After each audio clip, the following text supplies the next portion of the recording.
Good morning mayam sana laiba Manipur ngasi date 7 November 2025 ni hangang saiki di ngasi phajabado uba phangani tu hangang site ni phajare phajana lachingi taita paithare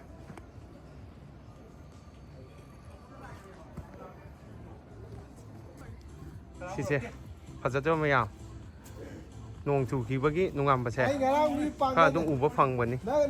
se ahum chu pasing sina lampen pa u da le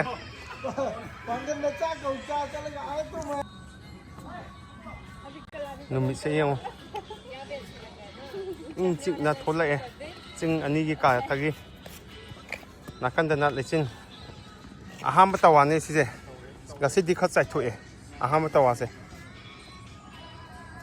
sina infam view ni u da le chin na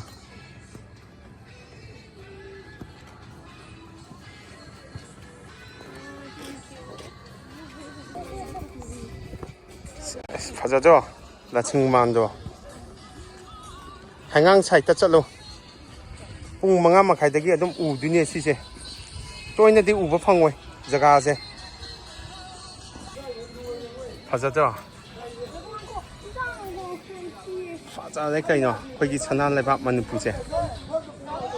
as hangang saiki di phajane ngasi di phajana chingka ba kanggu di phajana u ba phangani ai ngai gi ge khoi gi asi sigi chinggi phajabado u ba ngai gi ge kabu ipa su phajana u ba phange cheng na mai cheng na ba sat kai tu cheng na tu kan da khoi se ka ba phang du no as phajare kai no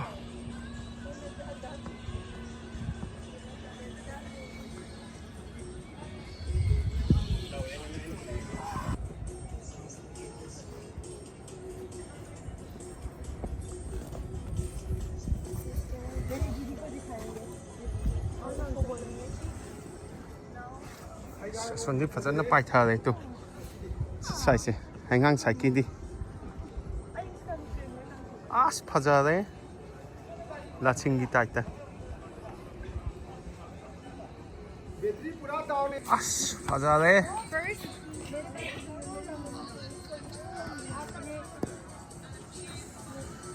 phajado mayam as aduga ahamba tawa se paithabati uba phangdare phajare si aham tawan